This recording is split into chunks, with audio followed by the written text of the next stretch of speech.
энэ зургаас бид нар юу шинжих юм гэхээр NS гэсэн гаднах тогтмол соронзон орн байна тий. Тэгэхээр энэ соронзон орны соронзон хүчний шугам буюу индукцийн вектор нь N туйлаасаа гараад S туйл руугаа орсон эхлэл төгсгөл битүү мөрий байна. Энд бол нөө багахан оронзойд байгаа учраас бид нар ингэж зурчин тийм үү. Тэгэхээр энэ улаанаар зурсан чинь тогтмол соронзон орны соронзон индукцийн векторын сум зурлаа шүү тийм ээ. За.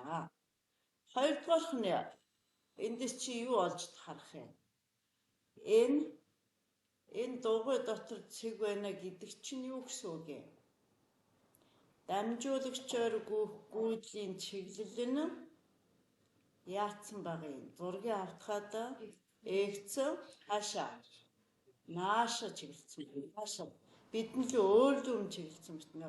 Шүрөпний үзүүр нааша харж байгаа л гэж ойлгох. Тэгэхээр гүйдэл нааша байгаа юм биш. За тэгвэл одоо одоо 100 гар.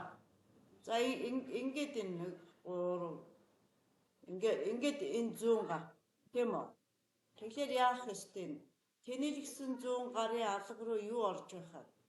Соронзон хүчний вектор орж байна. Тэнэлгсэн 4 хурууны дагуу юу чиглэж байх вэ? Гүйдлийн чиглэл байна. Энэ нь тэгэхээр гарын алга нь энд 90 градусаар тэнэлгсэн энэ эрхээ хуруу чинь юуг илэрхийлж байх вэ? Тогтмол соронзон орноос гүйдэлтэй дамжуулагчид үйлчлэх ампери хүчийг илэрхийлнэ шүү дээ. Тогтмол соронзон орноос гүйдэлтэй дамжуулагчид үйлчлэх хүч гэвэл ампери хүч. Энэ дамжуулагч дотор чинь юу яваа юм? Электрон яваа. Электронд үйлчлэх хүчийг нь хэний хүчээр? Энэ Лоренц хүчээр тийм ээ.